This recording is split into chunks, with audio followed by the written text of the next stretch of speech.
प्रश्न बहुत ही बेहतरीन है। आज का जो त्रिभुज से है, त्रिभुज अपने आप में बहुत ही प्रश्नावली बहुत ही अच्छा है। 6.4 से एनसीईआरटी बेस पर और प्रश्न लिए हैं जो कि हर वर्ष लगभग सीबीएसई बोर्ड में भी और यूपी बोर्ड में भी ये प्रश्न आता है। तो प्रश्न देखते हैं। मान लीजिए एंगल ए बी सी और इक्वल लगभग बराबर एंगल डी ई एफ है, तो और इनके क्षेत्रफल क्रमशः कितना है, 64 सेंटीमीटर और 121 सेंटीमीटर है। यदि ई एफ इक्वल टू है 15.4 सेंटीमीटर हो तो बी सी ज्ञात कीजिए। बी सी ज्ञात करने का मतलब इसमें है 4 पॉइंट आपको दिख गया, 1 2 3 4। ठीक है, तो ऐसे जब भी कोई प्रश्न रहे तो उसके सॉल्विंग में हम क्या करेंगे, ये लिखते हैं। जैसे हमने कुछ चीज़ लिख दिया है पहले से ताकि थोड़ा सा जल्दी से जल्दी प्रश्न हो। दो समरूप त्रिभुजों के क्षेत्रफलों का अनुपात उनकी किन्हीं दो संगत भुजाओं के अनुपात के वर्ग के बराबर होता है। तो हमने क्या किया, इतना जो प्रश्न हमारा दिया है वो लिख लिए और वो हम इक्वल में बना लिए कि इतना अपान इतना इक्वल टू। वो हमारा क्या है, एक फार्मूला के तौर पे है कि दो समरूप त्रिभुजों के क्षेत्रफल का अनुपात उनकी किन्हीं दो संगत भुजाओं क्या थे, बी सी और ई एफ। तो ये फार्मूला हमारा बनता है इसके अकॉर्डिंग। अब हम देखते हैं कि इसमें मान क्या रखें उनके। तो मान पे ए बी सी की जगह पे क्या दिया है, क्रमशः हमें 64 दिया है और डी ई एफ की जगह पे क्या दिया है, 121 दिया है। ठीक है, बी सी अपान ई एफ, तो बी सी की जगह पे कुछ नहीं दिया है, ऐसे ही लिख देंगे। और अपान इसकी जगह पे क्या लिखा है, 15.4। अब इसमें स्क्वायरिंग तो लिखना ही पड़ेगा, स्क्वायरिंग लिख दिया। अब इसे सॉल्व करेंगे तो यहाँ पर क्या होगा, कट पिट होगा। कैसे कट पिट करेंगे वो हम समझते हैं। जैसे 3 से कट करेंगे ना, तो 3 चौक 12 हो जाएगा। नहीं, बात क्या, 1 मिनट देखते हैं कैसे। नहीं, कट पिट नहीं होगा। इसे ये लिख सकते हैं स्क्वायरिंग में ये भी। तो 8 टाइम 64 होता है, 11 में 121। तो इसको ऐसे लिख सकते हैं, बी सी अपान 15.4 होल स्क्वायर। अब स्क्वायरिंग हटा देंगे। स्क्वायरिंग हटाने के लिए क्या है, दोनों में हटाना होगा। तो यहाँ पर क्या लिखेंगे, 8/11 equal to B C upon 15। Squaring दोनों से कट कर दोनों। अब क्या होगा, ये इधर मल्टीप्लाई होगा, ये इधर ना। तो ऐसा नहीं करते हैं हम, डायरेक्ट वर्गमूल ले लेते हैं। नहीं तो क्या करते हैं, 1 सेकंड, इसको इसमें मल्टीप्लाई कर देते हैं। ठीक है, और सेम कंडीशन में रहने देते हैं। ठीक, तो ये इक्वल टू इधर चला जाएगा। तो क्या होगा, 8 multiply 15.4 upon 11 equal to B C. तो बी सी को हम सॉल्व करेंगे तो इधर सॉल्व करते हैं। तो हमारा बी सी इक्वल टू क्या होगा, बी सी इक्वल टू होगा 8 मल्टीप्लाई 15.4 अपान 11। इसे सॉल्व करेंगे तो क्या होगा, बी सी इक्वल टू हमारा क्या होगा, इसको इसमें मल्टीप्लाई करेंगे और यहाँ पर तो इसका आंसर लगभग आ जाएगा। 1 मिनट सॉल्व करते हैं। इसको सॉल्व करने के बाद हमारा आंसर आता है 11.2 cm। ठीक, ये हमारा एक आंसर, BC का एक पॉइंट आ गया। तो यही हमारा आंसर हो गया। तो इसी को एग्जामिनर पूछता है। तो ऐसे सवाल को जब भी मन में आए तो 1-2 बार दोहराते रहिए दिन में। ये प्रश्न बेहतरीन तरीके से आएंगे, 4 नंबर से कम नहीं आएंगे। आइए दूसरे प्रश्नों पर देखते हैं। लिखकर बढ़िया से सजाकर उसको प्रैक्टिस करते हैं।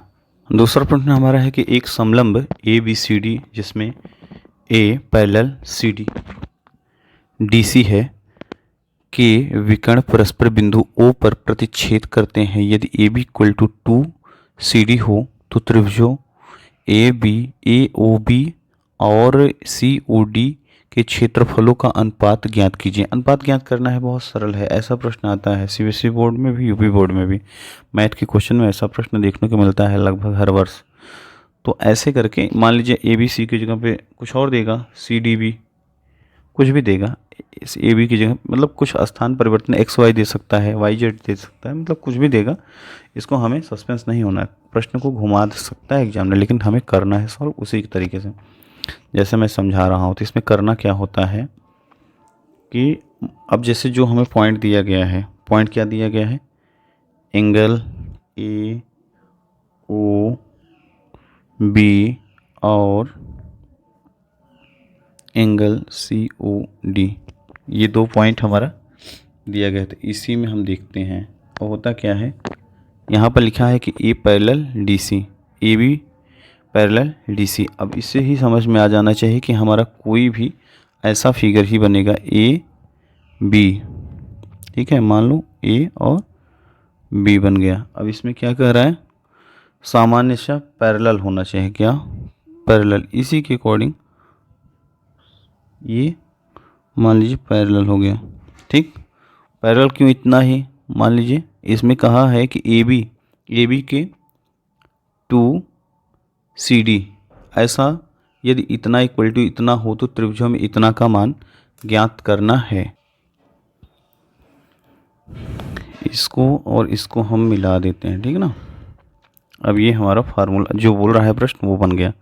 अब यहाँ पर क्या कर दिए, C D, A B C D एक फिगर बन गया। अब इसमें क्या कर रहा था कि एक दूसरे के विकर्ण में ये और ये इसमें मिला देते हैं, ठीक है। इसमें क्या बोला है कि इतना हो तो त्रिभुजों में ए ओ बी और सी ओ डी के क्षेत्र, ए ओ बी, ए अब ये बिंदु ओ मान लिया, ए ओ बी मतलब ये हो गया और ये हो गया और ये हो गया, ठीक। और क्या कह रहा है, त्रिभुज सी ओ डी, ठीक है, ये और ये, ठीक। आपस में क्या कह रहा है कि अनुपात ज्ञात कीजिए, अनुपात ज्ञात करना है। तो अनुपात ज्ञात करने के लिए हम क्या करेंगे, सामान्यतः a angle A O B equal to angle C O D ऐसा लिखेंगे। और क्या लिख सकते हैं, ओ A B C O D इतना लिख दिए। अब ये कैसे हुआ, A O B equal to C O D, ठीक है, ये बन गया। क्योंकि ये आपस में क्या है, एकदम सिमिलर हैं। सिमिलर मतलब आपस में बराबर, लंबाई चौड़ाई मोटाई नहीं देखा जाता, लेकिन फिजिक्यू ऐसा ही हो, जैसे एक गोली 1 ग्राम का हो तो गोलाई में हो, और अगर 1 किलो का हो तो भी वो गोलाई उतना ही हो। तो ये छोटा है ये बड़ा है, लेकिन सिमिलर में है, कंडीशंस वैसे ही हैं कटपिट के बाद, ठीक है ना। तो इतना लिखना होता है, जैसे O A B equal to C O D. अब इसको क्या है, इसको हम ऐसा बना सकते हैं, इसको सेम कंडीशन में, ठीक है, यही बनाते हैं तभी हमारा सॉल्व होता है। तो एकांतर कोण क्या कहता है, एकांतर कोण क्या कहता है, रूल्स है कि A B parallel D C. अब जो ए बी है वो क्या है, डी सी, मतलब इसके बराबर है, ठीक है। ये सी यहाँ भी लिखा जा सकते हैं यहाँ, लेकिन एक सीरियल से ए बी सी डी, तो डी सी ए बी, मतलब ये रेखा इधर जा रही तो ये भी इधर ही जा रही, मतलब ट्रेन की पटरी के जैसे ये आपस में क्या है, पैरेलल हैं, ऐसे ऐसे पैरेलल हैं, पैरेलल पूरे ट्रेन की पटरी की तरह, ठीक। इसे क्या कहते हैं आपस में, पैरेलल। ये सब भी जानना अति आवश्यक है। अब पैरेलल है तो इन्हें क्या लिख सकते हैं, ऐसे ही लिख सकते हैं। अब होता है कि जैसे मान लीजिए इस चीज़ को जो पैरेलल था इसको हमने क्या किया है, काटा है, क्या काटा है, मान लीजिए किससे, एसी से, एसी तिर्यक रेखा से काटते हैं, ठीक।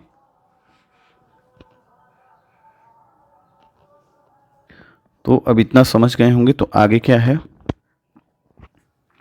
आगे है एंगल ए ओ बी लगभग बराबर है angle C O D.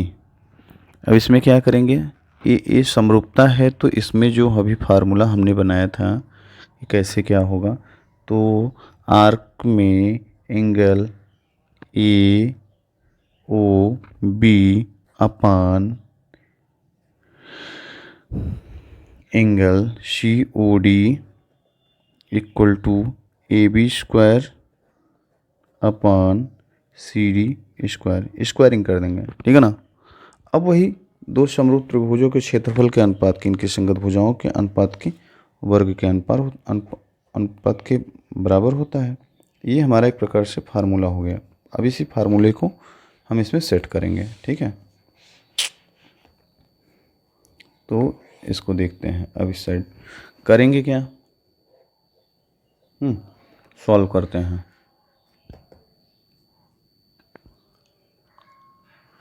Solve करने का तरीका क्या है, अब यही पोर्शन को हम उठाएंगे, किसको, इसको, इतनी पूरी पोर्शन को उठा के सॉल्व करेंगे। अब इसके बराबर में क्या लिखा है, ए बी इक्वल टू, आप देखे होंगे कि 2CD लिखा था और अपन क्या है CD।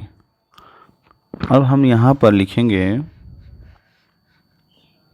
इसके इक्वल में लिखेंगे कि 2CD, ए बी की जगह पे क्या दिया है और CD तो CD है ही, ठीक, ठीक है ना। अब क्या, क्योंकि इतना दिया ही है, अब इसमें करेंगे क्या, हम इसको कट कर देंगे, बचेगा क्या 2/1 का होल स्क्वायर, ठीक है। तो यहाँ पर 4/1 हो जाएगा, जिससे हम लिख सकते हैं 4:1, यही हमारा आंसर हो जाएगा। अतः लिख सकते हैं, अतः त्रिभुजों AOB और COD के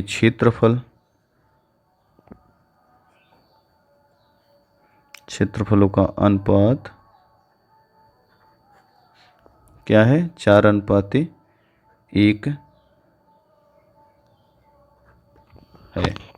अब आइए समझते हैं 6.4 तो हो गया, 6.5 यही दोनों से प्रश्न उठता ही है, तो हम दोनों प्रश्न रिहर्सल में करा देते हैं आप लोगों को, और आप अच्छे से प्रैक्टिस करिए, ठीक है। कुछ त्रिभुजों की भुजाएं नीचे दी गई हैं, ऐसा प्रश्न है। निर्धारित कीजिए कि इनमें से कौन से त्रिभुज समकोण त्रिभुज हैं। इस स्थिति में कर्ण की लंबाई भी लिखिए, ठीक है।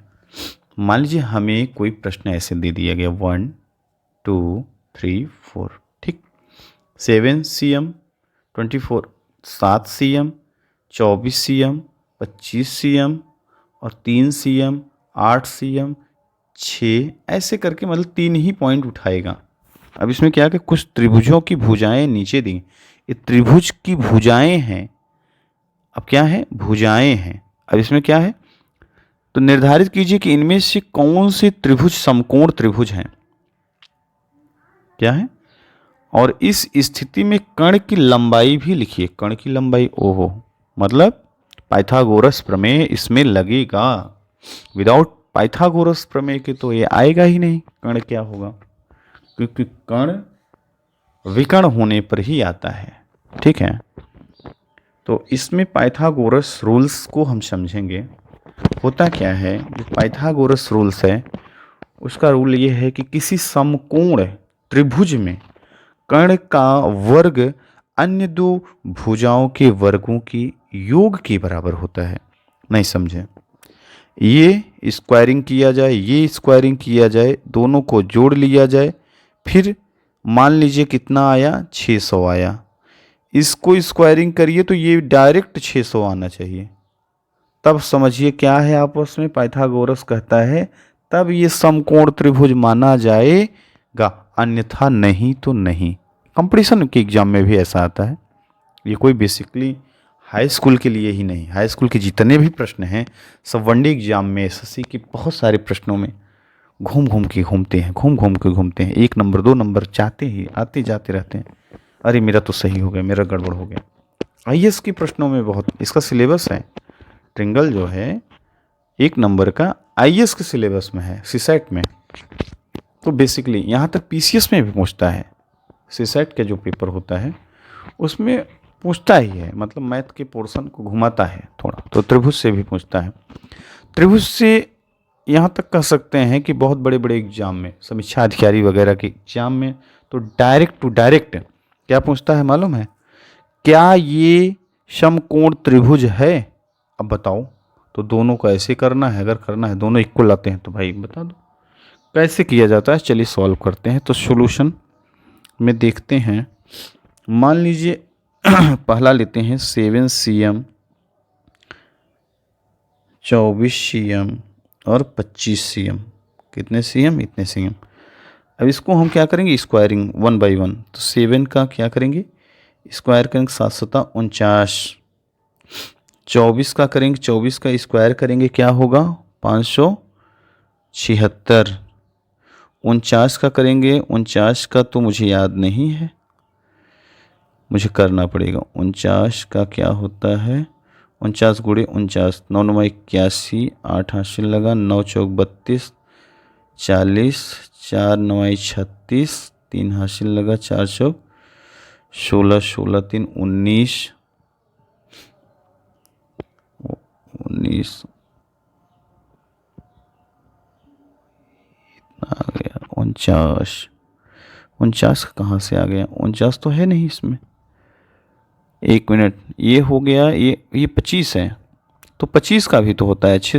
25 का जो होता है, 25 का स्क्वायरिंग भाई ये 25 ही है ना, इतना इतना इतना 7 24 25। हम तो 49 पता नहीं कहाँ से लिख दिए, हमारे दिमाग में आ गया। अच्छा हमने ये देख के लिख दिया, चलिए ठीक है। 25 25 हम में होता है 625। वैसे 30 तक स्क्वायर सभी को याद होना चाहिए, मतलब वर्ग स्पीड में, तभी प्रश्न सही से सॉल्व हो पाते, नहीं तो नहीं।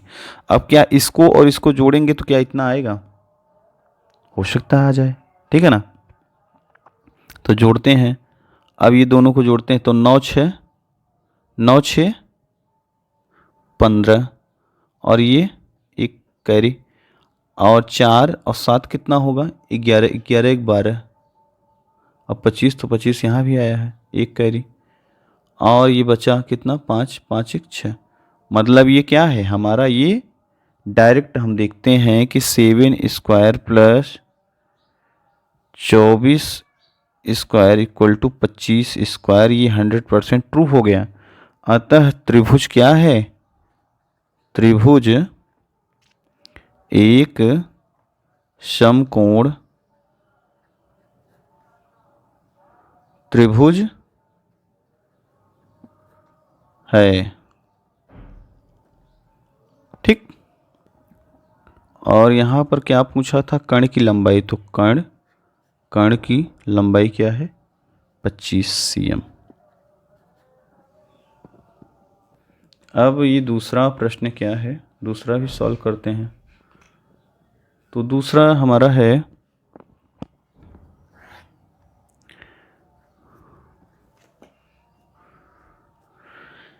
दूसरा प्रश्न है 3 सेंटीमीटर और 8 सेंटीमीटर और 6 सेंटीमीटर, ठीक। अब 6 सेंटीमीटर का मतलब ये है कि इसको कोई भी दो पक्ष लेना है, तीसरे के बराबर करना है, तो जो छोटे होते हैं उन्हीं को लिया जाता है। तो 3 का स्क्वायर 3 त्रिक 9 होता है, और 6 का स्क्वायरिंग होता है 6 छमक 36 होता है, और 8 स्क्वायर 8 अठाई 64। अब क्या ये दोनों जोड़ने के बाद 64 हो रहे हैं, नहीं हो रहे हैं। अब नहीं हो रहे हैं तो इसका मतलब क्या है, यहाँ लिखेंगे कि 3 का स्क्वायर प्लस 6 का स्क्वायर इक्वल टू 8 का स्क्वायर नॉट इक्वल टू, भाई नॉट यहाँ क्या लिखेंगे कि समकोण त्रिभुज नहीं है, समकोण त्रिभुज नहीं है, ठीक है। तो ऐसे ही प्रश्न को हमें समझना है और सॉल्व करना है। त्रिभुज से संबंधित ये हो सकता है बहुविकल्पी में प्रश्न आ जाएं, तो ये हमें आसानी से सॉल्व करके, हमें गाइडलाइन करके, हमें अच्छे से हाई स्कूल की एग्ज़ाम को पास आउट करना है। बहुत बहुत धन्यवाद।